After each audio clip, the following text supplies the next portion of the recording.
성령의 열매에 대한 강의를 하도록 하겠습니다. 여기 나무가 하나 있습니다. 이 나무가 잘 자라려면 뿌리가 있어야 되죠. 이 뿌리를 흡사 성령의 은사라고 표현을 한다면 여기 열매가 있습니다.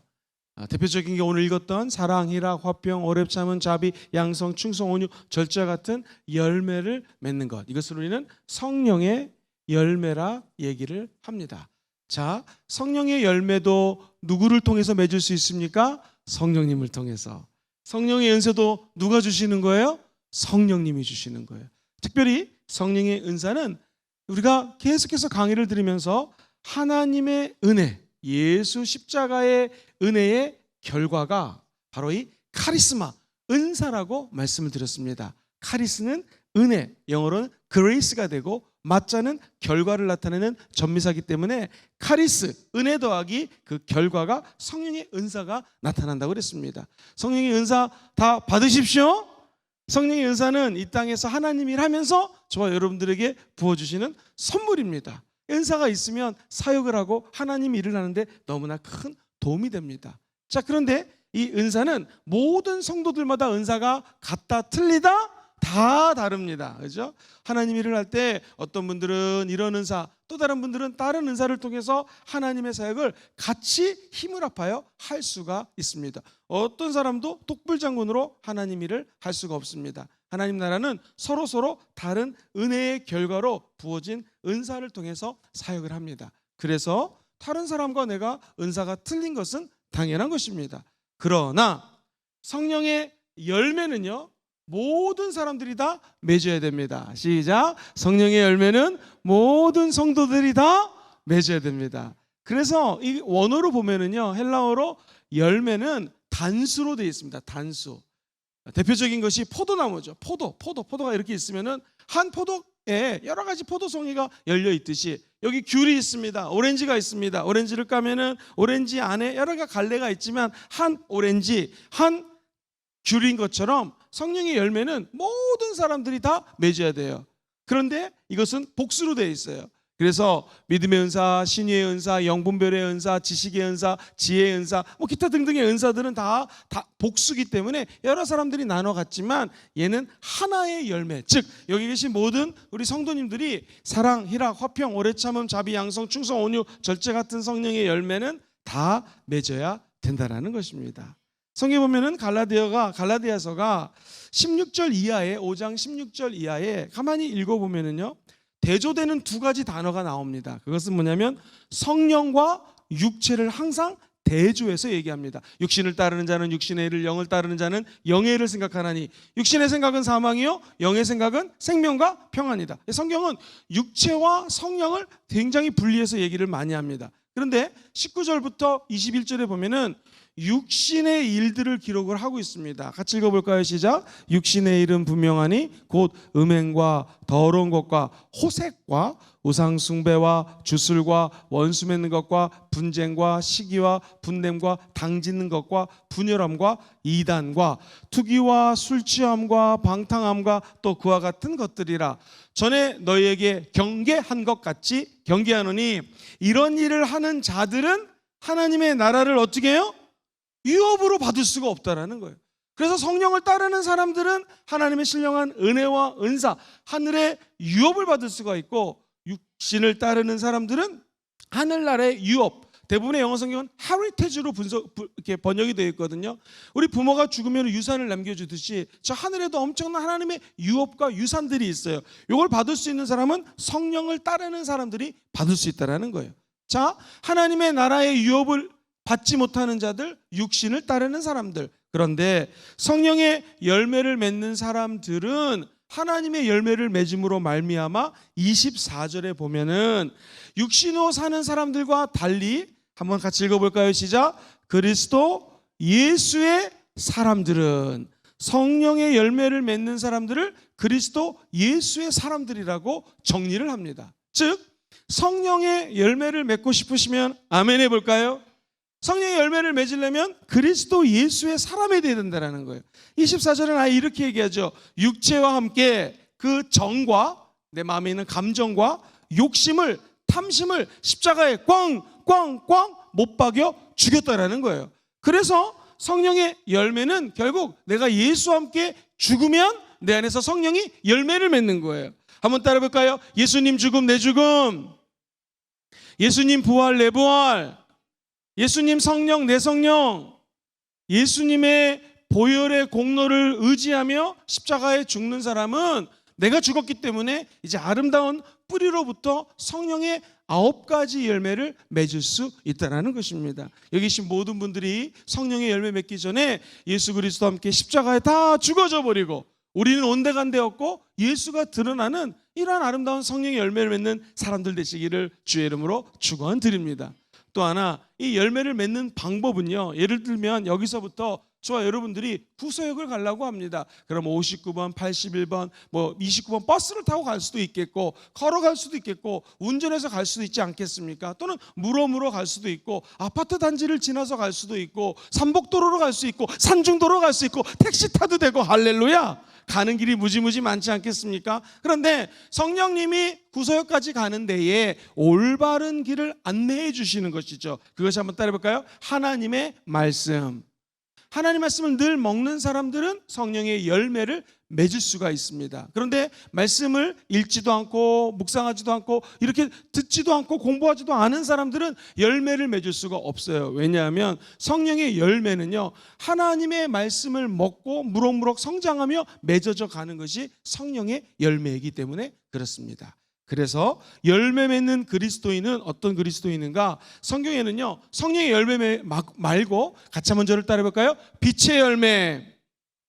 너희가 전에는 어둠이었더니 이제 예수를 믿으면 주님 안에서 빛이 되었습니다. 그래서 빛의 자녀들처럼 행하라 라고 얘기를 하고요.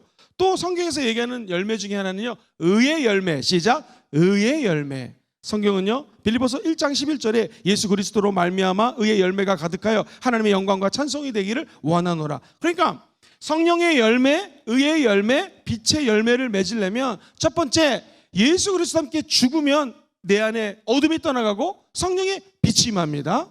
그리고 하나님의 말씀을 따라갈 때 의롭게 살 수 있는 길을 안내해 주기 때문에 가장 의로운 길로 하나님의 말씀이 우리를 인도해 주셔서 결국에는 의의 열매도 맺고 빛의 열매도 맺을 수 있어요. 성경에서 얘기하는 모든 열매는 그러므로 예수 그리스도의 십자가의 은혜의 축복이요, 두 번째, 하나님의 말씀을 따라갈 때 이 열매들을 맺게 될 줄 믿습니다. 목사님, 질문이 있습니다. 내가 크리스찬으로서 열매 맺는 삶을 원하는데 예수님이 우리에게 명령한 열매가 있습니까? 우리 예수님은요, 열매를 맺으라고 2가지를 명령하셨습니다. 첫 번째 한번 따라해 볼까요? 전도의 열매, 두 번째 성령의 열매. 이거 주님이 직접 명령하신 거예요. 그래서 전도의 열매는 제자를 삼으라, 이거 주님의 지상 위임이라고 그래요. 저와 여러분들에게 Great 커미션 명령하신 거예요. 이 열매를 어떻게 맺는가? 마태복음 28장 19절로 20절 보면은 같이 한번 읽어 보겠습니다. 마태복음 28장 시작. 그러므로 너희는 가서 모든 민족을 제자로 삼아 아버지와 아들과 성령의 이름으로 침례를 베풀고 내가 너에게 분부한 모든 것을 가르쳐 지키게 하라. 볼지어다 내가 세상 끝날까지 너희와 항상 함께 있으리라. 이걸 지상 위임이라고 합니다. 그런데 우리 주님이 전도해라, 제자 삼아라, 가서 복음 전해라 얘기해놓고 뒤에서 팔짱 끼고 잘하나 보자 라고 하는 분이 아니세요. 우리 예수님이 말씀하시기를 볼지어다 세상 끝날까지 내가 너희와 어떻게 해요? 함께 한다라는 거예요. 그러므로 우리는 전도의 열매를 맺을 때 외롭지가 않습니다. 누가 우리와 함께 해요? 예수님이 항상 함께 하기 때문에 그렇습니다. 전도하는 것은요, 주님의 명령입니다. 전도의 열매를 맺어라 명령하셨고 유언하셨습니다. 두 번째가 오늘 공부하는 성령의 열매예요. 이것도 우리 주님의 명령입니다. 마태복음 22장 37절로 40절 같이 한번 읽어볼까요? 시작. 예수께서 이르시되 내 마음을 다하고 목숨을 다하고 뜻을 다하여 주 너의 하나님을 사랑하라 하셨으니 이것이 크고 첫째 되는 계명이요 둘째도 그와 같으니 내 이웃을 내 자신같이 사랑하라 하셨으니 이 두 계명이 온 율법과 선지자의 강령이니라. 자, 우리 주님은 사랑의 열매를 맺으라고 말씀하십니다. 율법과 선지자, 율법은 하나님의 말씀이죠. 선지자는 프로페시라는 단어를 쓰는데요, 이 프로페시라고 하는 단어가 재밌습니다. 하나님의 말씀, 율법과 선지자라는 것은 프로펫이고요. 이 단어는 원래 뜻은 보다라는 뜻이에요. C에서 나온 영어로 see, 바라보다 하는 동사에서 파생이 됐고요. 이 또 프로펫이라고 하는 것은 encourage라는 단어를 쓴다고 늘 얘기했습니다. 즉 예언하는 사람, 선지자는 이 하나님 앞에 용기를 주는 사람이에요. 그래서 어떤 사람이 예언을 하는데 하나님의 비전을 보지 않고 말하는 거 예언 아닙니다. 두 번째, encourage. 그 사람의 용기를 주면은 올바른 예언을 하는 사람입니다. 그래서 최근에 15년 전부터, 한 20년 전부터 한국교회 문제가 뭐였냐면 요 예언의 은사였어요. 나중에 한번 다루겠지만 이 성령의 사역 중에서 예언은 참 중요합니다. 조영기 목사님도 살아계실 때 예언 많이 하셨죠. 근데 예언을 미래의 일을 얘기하는 것은 별로 안 하셨습니다. 지금 성령님이 함께 계시고 지금 하나님의 은혜가 여러분과 함께 하시고 오늘 어디 가시든지 뭘 하든 성령님이 함께 한다고 약속하셨습니다 라고 성도들을 용기를 북돋기 위해서 하나님의 은혜의 세계를 보고 선포하는 것이 예언자예요. 그래서 적혀져 있는 하나님의 율법의 말씀, 또 하나님의 레마를 통해서 성도들에게 율법의 말씀을 통하여 은혜를 끼치고 덕을 끼치고 용기를 주는 것을 우리는 예언이라고 그래요. 다시 말해서 기록된 문자적 말씀이나 성령이 우리에게 길어부신 말씀이나 이거보다도 더 중요한 것이 있어요. 이거의 강령이 온 율법과 온 은사 이런 것보다도 더 강력한 게 있는데 뭐예요? 하나님을 사랑하라. 두 번째 뭐예요? 이웃을 사랑하라. 열매죠. 이 열매가 어찌 보면은 은사와 우리 안에 있는 메시지보다도 성령의 열매가 더 중요하다라고 우리 주님은 말씀하시는 것입니다. 그래서 장로교에서 신앙생활 하신 분들은 아시겠지만 이 성령의 열매를 무지무지 강조합니다. 그럼 우리 순복음은 강조를 안 하느냐? 흔히들 은사는 강조하고 열매는 강조하지 않는 게 아닙니까? 아닙니다. 우리 순복음교에서는 성령의 은사도 강조하지만 이 은사가 뿌리기 때문에요. 이 뿌리를 통하여 말씀 읽고 기도하고 하나님의 말씀, 하나님의 용기를 주는 레마의 말씀을 들으면서 또 하나님 보좌를 보면서 점점 성장하면 성령의 열매를 따라해볼까요? 내가 아니라 내 안에 계신 성령님이 맺게 해주십니다. 내 안에 계신 성령님이 맺게 해주는 거예요. 그래서 성령의 열매는 인간의 힘으로 맺는 것이 참 어렵습니다. 아니 하나님을 사랑하시면 아멘 해보죠. 근데 마음을 다하고 목숨을 다하고 뜻을 다하고 힘을 다하여 사랑하라? 이거 참 어렵습니다. 그러나 성령이 역사하시면 가능합니다. 이웃을 내 몸과 같이 사랑하라. 아내, 남편, 자녀 사랑하는 것도 버거울 때가 있는데 어찌 이웃을 내 몸과 같이 먼 이웃을 사랑할 수 있겠습니까? 이게 사람의 힘으로 안 된다는 거예요. 그래서 이 모든 것들은 힘으로도 능으로도 되지 않고 오직 성령으로 가능하다는 거 꼭 기억하시기를 주의 이름으로 축원드립니다. 이제 중요한 거 말씀드립니다. 자, 그렇다면은 은사가 여기에 있고 열매가 여기 있다고 가정을 해보겠습니다. 이 열매하고 은사의 도대체 비슷한 점은 뭐고 다른 점은 무엇입니까? 이거 꼭 기억하십시오. 첫 번째, 그 둘 다 근원을 성령님께 두고 있습니다. 시작. 둘 다 근원을 어디에 두고 있어요? 성령님께 두고 있어요. 성령이 없이는 은사 받을 수 없고 성령이 없이는 열매 맺을 수 없다라는 거예요. 성령이 역사해야지 양쪽 다 은혜 가운데 들어갈 수 있다는 것이죠. 두 번째 한번 따라해볼까요? 궁극적인 목적은 덕을 세우는 데 있습니다. 시작. 궁극적인 목적은 뭐예요? 덕을 세운다라는 거예요. 덕이라고 하는 것은 칭찬을 불러온다라는 거예요. 그러니까 성령의 열매를 통해서 저 사람은 사랑하고 오래 참고 정말로 인내하는구나, 이걸 통해서 사람들이 칭찬을 불러일으키는 것이 열매의 목적이요. 은사도 내가 방언을 한다, 신유로 다른 사람의 아픈 곳을 기도하면 고쳐준다, 또는 지혜의 은사, 지식의 은사를 받았다고 한다면 이 은사를 통해서 하나님의 덕이 끼쳐지고 은혜가 넘쳐지고 하나님의 영광이 드러나면 이게 성령의 역사입니다. 그런데 내가 은사 받았는데 가만히 보니까 개인이 드러나고 김영근 목사가 설교하지만 제가 받은 은사로 제 김영근이라는 사람이 드러나면 이것은 성령의 역사가 아닐 수 있다는 거예요. 두 가지 다 성령이 주신 것이요, 이걸 통해서 누구의 영광을 올려드리면 돼요? 예수님께 영광, 예수님께 덕, 예수님의 칭찬이 드러나면 둘 다 하나님이 주신 성령의 은사요 열매라는 것입니다. 세 번째 같이 읽어볼게요. 유사점. 더 성숙하기 위해서는 뭐가 필요해요? 훈련이 필요합니다. 그래서 이렇게 우리가 성령 아카데미라고 하는 클래스로 모여가지고 수업을 받고 강의를 듣고 훈련을 받으면서 기도하는 것은 이런 하나하나 훈련을 통해서 마치 아는 것은 확인하고 내가 저 잠깐 모르고 있었네 다시 한번 지식을 누우면서 기도하고 훈련할 때 우리 순복음 금정교회는 성령의 이 은사뿐만 아니라 열매도 맺는 귀한 교회가 되게 될 줄 믿습니다. 그런데 이 열매와 은사가 틀린 것이 있어요. 첫 번째 한번 저를 따라해 보시겠습니까? 은사가 외적 충만의 표현이라면 시작. 은사가 외적 충만의 표현이라면 그 다음 시작. 열매는 내적인 충만의 표현입니다. 즉 성령의 은사는요 밖으로 표출이 되죠. 그렇죠. 방언도 밖을 향하여 입술로 선포하는 것이고 모든 은사는 하나님 나라의 확장을 위하여 아버지의 덕을 기리기 위해서 외부 지향적입니다. 근데 열매는 어디서 맺어져요? 우리 안에서 맺어진다라는 것입니다. 두 번째, 은사는 능력 강조합니다. 권세 강조예요. 이게 있어야지 은사를 나타낼 수 있거든요. 그런데 그 밑에 거 읽어봅시다. 시작. 열매는 인격과 성품을 강조합니다. 그래서 성령의 은사가 강력히 일어나는데 열매가 없다? 이거 사실은 굉장히 조심해야 됩니다. 왜냐하면 아무리 강력한 은사가 있다 할지라도 천국 가면 영원한 게 뭐예요? 사랑, 소망, 믿음. 그죠? 믿음, 소망, 사랑 이 세 가지는 항상 있을지언데 천국 가도도 존재하는 것이 믿음, 소망, 사랑이거든요. 그 중에 제일은 무엇이다?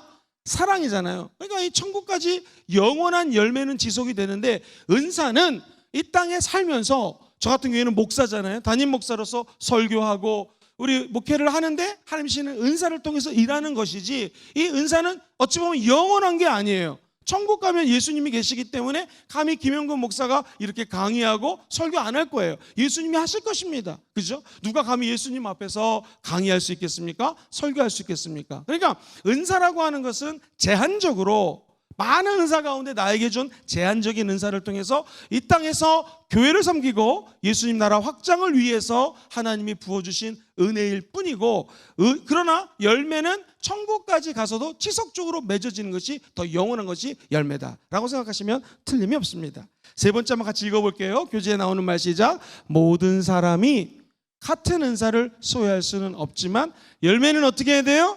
동일하게 다 맺어야 돼요. 말씀드렸던 것처럼 열매는 영원하기 때문에 이걸 맺을 수 있도록 굉장히 노력해야 된다는 거예요.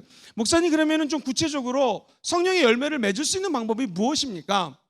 제가 만났던 많은 목사님들이 계셨는데 저도 참 배우고 싶은 인격적으로 배우고 싶은 목사님들이 많았어요. 근데 한 목사님은 계속해서 그날 막 웃으시더라고요. 껄껄껄껄. 목사님 평상시보다 왜 이렇게 더 많이 웃으십니까? 그랬더니 오늘은 희락의 날이야 그러시더라고요. 대선배님이셨는데 무슨 말씀이세요? 했더니 본인은 사랑, 희락, 화평, 오래 참은 자비, 양성, 충성, 온유 같은 성령의 열매를 매일매일 1일부터 9일까지 1일 날은 사랑, 둘째 날 2일은 희락, 기뻐하는 거예요. 3일은 뭐 예를 들면 오래 참는 날 하면은 오래 참는 걸 연습하는 거예요. 그래서 9일까지 연습하고 마지막 10일은 제가 스스로 점수를 매겨가지고 제일 점수가 약한 게 있잖아요. 내가 기뻐하기로 했는데 별로 기뻐하지 않았어요. 그러면 마지막 10일째는 제일 못했던 거를 다시 한번 열매를 맺는다는 거예요. 그래서 한 달이면 몇 번? 3번 열매를 돌린다는 거예요. 그래서 자기는 한 달 동안에 3번 성령의 열매를 맺으려고 애를 씁니다. 제가 그 목사님께 박수를 보내드리면서 참 저도 배우고 싶습니다. 그렇게 얘기를 했습니다. 또 어떤 목사님은 일주일 동안 사랑 주간, 일주일 동안은 기뻐하는 주간 이런 식으로 일주일 동안 나름대로 플랜을 짜셔가지고 은사도 중요하죠. 그러나 열매 맺는 삶을 실천하는 거 너무너무나 중요합니다. 이렇게 하루씩 또는 일주일씩 조금 길지만 이번 달은 사랑의 달 또 그 다음 달은 무슨 희락의 달 이렇게 해서 매달 목표를 정해놓고 예수를 닮으려고 노력하는 것 하나님이 기뻐하시는 줄 믿습니다. 자 그러면 구체적으로 은사 말고 열매에 대해서 한번 좀 말씀을 드리겠습니다. 오늘 흔히 열매를요 일반적으로 열매에 대한 책들을 읽어보시면 대신 하나님을 향해서 맺는 열매가 있는데 같이 한번 해보실까요? 사랑, 희락, 화평 요 세 가지는 하나님을 향하여 사랑하고 하나님 때문에 기뻐하고 하나님께로 화평의 영광을 받아 우리가 화평한 사람으로 살아갈 수 있다. 그 다음에 대인적 열매라고 그래서 사람을 향하여 맺는 열매인데요. 한번 따라해볼까요? 오래 참음, 자비, 양선 이렇게 세 가지를 얘기합니다. 자, 그러면 세 가지는요. 세 번째는 뭘까요? 대아적 열매. 시작. 대아적 열매. 이 아자는 나아자겠죠? 나를 향하여 맺는 열매입니다. 한번 저를 따라해 보시겠습니까? 나머지 뒤에 있는 열매예요. 오래 참은 자비 양성. 그 다음에 따라해 보시죠. 충성, 온유, 절제. 요 세 가지는 내가 나를 향하여 맺는 열매다라고 많이들 이야기합니다. 그래서 요거에 따라서 오늘은 요 대신 하나님을 향하여 맺는 열매 세 가지를 먼저 살펴보고 내일 이어서 말씀을 드리도록 하겠습니다. 첫 번째, 사랑입니다. 요한일서 4장 16절 말씀 같이 한번 읽어봐요. 시작. 하나님이 우리를 사랑하시는 사랑을 우리가 알고 믿었노니 하나님은 사랑이시라. 사랑 안에 거하는 자는 하나님 안에 거하고 하나님도 그의 안에 거하시느니라. 할렐루야. 우리가 사랑을 알고 하나님 안에 거하면 하나님도 우리 안에 거한다는 것입니다. 마태복음 22장 37절에는요, 저와 여러분들 향해 아까 들었던 메시지, 마음을 다하고 목숨을 다하고 뜻을 다하여 주 너희 하나님을 어떻게 해요? 사랑하라고 이야기를 합니다. 제가 청년 사역을 좀 오래 했거든요. 청년들 보면 참 재밌습니다. 아는 자매가 있었는데 제일 싫어하는 게 길거리에서 순대 사 먹고 떡볶이 사 먹는 걸 제일 싫어합니다. 어려서 순대 떡볶이 사 먹다가 배탈이 나가지고 안 사 먹어요. 근데 이 자매가 사랑하는 사람이 생겼습니다. 남자친구가 생겼는데 이 남자는 순대 떡볶이를 너무너무 좋아합니다. 어떻게 됐을까요? 6개월 뒤에 이 자매가 포장마차에서 떡볶이하고 순대가 너무 맛있게 먹고 있는 자신을 보면서 야, 사랑을 하면 내가 이렇게 변하는구나 라는 걸 깨달았다는 거예요. 사람도 사람을 사랑하면 닮아가죠. 그리고 싫어하는 것도 좋아하게 만들어지게 되어 있어요. 마찬가지입니다. 여쭤보겠습니다. 하나님을 사랑하시면 아멘 해볼까요? 사랑이라고 하는 것은 하나님을 사랑하면 하나님을 닮아가는 것이죠. 그것이 바로 성령의 열매 중에서 사랑입니다. 사랑하는 성도님들, 이것들은요, 이 사랑은요, 정말 하나님이 주시는 사랑은 우리가 알고 있는 사랑하고 좀 틀려요. 소위 말해서 우정 있죠, 우정. 그걸 필레오라고 하는데요. 우정 얼마나 아름답습니까? 청년이 청년끼리, 또 옆에 있는 성도가 성도를 사랑하는 거. 성경에서 얘기하는 이 우정의 사랑, 에로스라고 하는 남녀의 사랑도 있거든요. 이런 사랑이 아니라 성경에서 얘기하는 사랑은 같이 한번 따라해 보시죠. 아가페 사랑. 아가페 사랑은 신적 사랑, 하나님의 사랑이에요. 우리가 어떻게 예수를 믿고 구원을 받았는가? 죄와 허물로 죽을 수밖에 없는데 이걸 아무도 와서 도와줄 수가 없는 거예요. 지난주 일설기처럼 깊은 응동에 빠졌고 수렁에 빠졌기 때문에 끌어올려줄 수 있는 사람이 하나도 없어요. 근데 예수님이 이 땅에 인간으로 오셔서 저와 여러분들에게 밧줄을 던져주셨어요. 십자가라는 밧줄을 던져주셔서 끌어올려주신 거잖아요. 그 사랑을, 아가페 사랑을 받았기 때문에 우리도 에로스적인 사랑, 필로적인 사랑, 그리고 어떤 이타적인 사랑을 넘어서서 하나님의 사랑을 성령의 힘을 빌려 맺는 것, 이게 사실은 사랑의 열매입니다. 그래서 저는 여러분들에게 이런 말씀을 좀 드리고 싶습니다. 이 조지 베블리 쉐어라고 하는 사람이 작곡한 노래 중에서 주 예수보다 더 귀한 것은 없네라는 찬양이 있거든요. 이 찬양은요, 인기 스타가 되고 유명해지자 하나님하고 멀어집니다. 그런데 어느 날 힘들고 어려운 상황 속에서 어머니가 목사님으로부터 받았던 찬송과 시를 딱 전해받게 됩니다. 그 가사가 주 예수보다도 귀한 것은 없네라고 하는 찬양 가사였어요.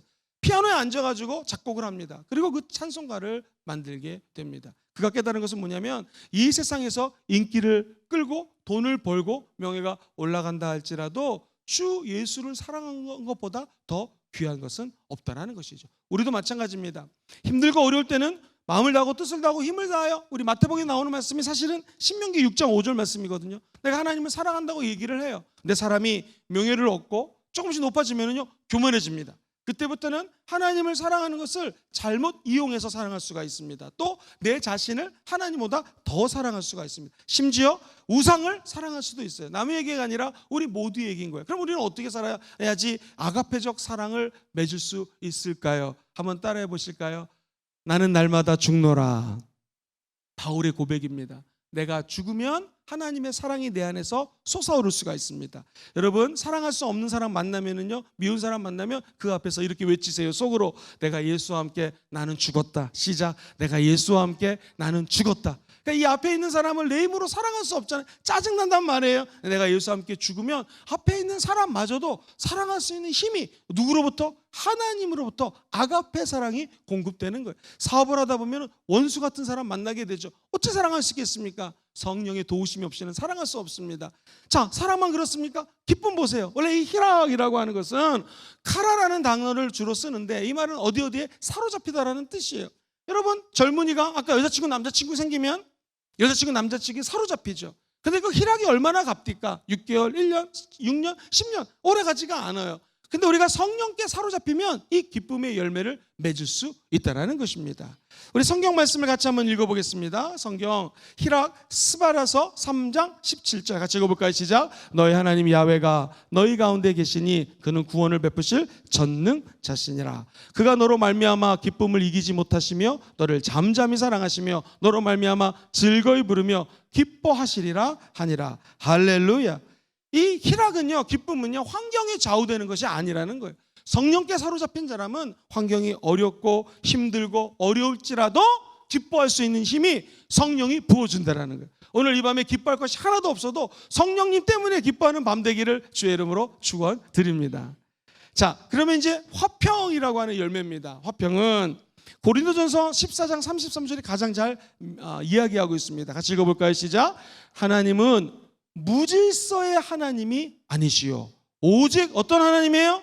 화평의 하나님이시다. 모든 성도가 교회에서 함과 같이 하나님은 무질서의 하나님이 아니라 이 교회에서도 질서의 하나님이신데 하나님은 언제나 교회 일을 하실 때 하나님 일을 하실 때 화평케 하신다라는 것입니다. 사랑하는 성도님들, 천국 가는 날까지 이 화평의 영이 우리 안에 임해서 성도들끼리 또 가정에서 한 걸음 더 나아가 사회생활 하실 때 늘 피스메이커로 화평을 쫓는 여러분 되시기를 주의 이름으로 축원드립니다. 화평의 열매는 오직 십자가를 통해서 화평의 열매를 맺을 수가 있습니다. 왜냐하면 예수 그리스도가 하나님의 아들이신데 이 땅에 오신 목적이 뭐냐면 저와 여러분들을 하나님과 화목하기 위해서 화목 제물로 오셨습니다. 그렇다면 고린도후서 5장 17절 같이 암송해 볼까요? 시작. 그러므로 누구든지 그리스도 예수 안에 있으면 새로운 피조물이라. 이전 것은 지나갔으니 보라 새 것이다. 그 다음 절을 쭉 읽어보면 우리를 화평케 하는 사람으로 하나님이 부르셨고 화평케 하는 직분을 주셨다는 거예요. 예수 믿는 사람은 피스메이커, 화평케 하는 사람입니다. 천국 가는 날까지 여러분이 가는 곳에는요 하나님의 평강이 깃들기를 주의 이름으로 축원드립니다. 우리 장로님이 오시니까 갑자기 이 분위기가 너무나 화기애애해지고 기쁜 거예요. 우리 권사님 안수희 집사님이 그 모임에 가니까 사람들이 너무너무나 기쁘고 서로서로가 막 평강 가운데 이야기가 나누는 거예요. 우리 집사님들, 우리 여기 계신 주의종들, 성도들이 가는 곳마다 시기, 질투, 염려, 불안이 아니라 우리가 딱 쓰면 기쁘고 화평하고 서로 사랑할 수 있는 이런 성령의 열매를 가득 맺는 성도들, 모든 재직들 되시기를 주의 이름으로 축원드립니다. 다시 말씀드리지만 하나님을 향하여 사랑하고 하나님을 향하여 기쁨을 느끼고 하나님께 주시는 평강을 받는 사람들은 이 땅에서도 대신적 열매, 사랑, 희락, 화평의 열매를 맺게 될 줄 믿습니다. 이어서 대인, 대아적 열매는 내일 이 시간에 같이 한번 살펴보도록 하겠습니다. 오늘 말씀을 정리하겠습니다. 오늘 성경 말씀은요 하나님의 열매가 있다라는 거예요. 그런데 성령을 따르는 사람, 육신을 따르는 사람을 둘이 분류를 했습니다. 육신을 따르는 사람은 하나님의 나라를 유업으로 받을 수가 없어요. 그런데 성령을 따르는 사람은 이 땅에서 은사도 받고 열매도 맺을 수 있다는 것입니다. 자, 유사점은 무엇입니까? 둘 다 누가 주시는 거예요? 성령이 주는 거예요. 둘 다 열매건 성령의 열매건 성령의 은사건 누구의 덕이 드러나야 돼요? 예수 십자가, 하나님의 덕이 드러나는 것이 목적이에요. 그리고 두 것이 같은 것 같지만 살짝 틀린 것이 있습니다. 외적인 것이 열매였다면, 외적인 것이 성령의 은사였다면 내적으로 맺는 것이 뭐예요? 성령의 열매입니다. 은사는 이 땅에서 사는 동안 하나님이라면서 제한적으로 죽기 전까지 사용하는 것이 은사라면 천국 가서도 맺어지는 게 뭐예요? 성령의 열매입니다. 그러므로 이 영원한 성령의 열매를 바라보시면서 이 땅에서 성령의 풍성한 열매들을 받으시고 나누시는 여러분들 되시기를 다시 한번 주의 이름으로 축원드립니다.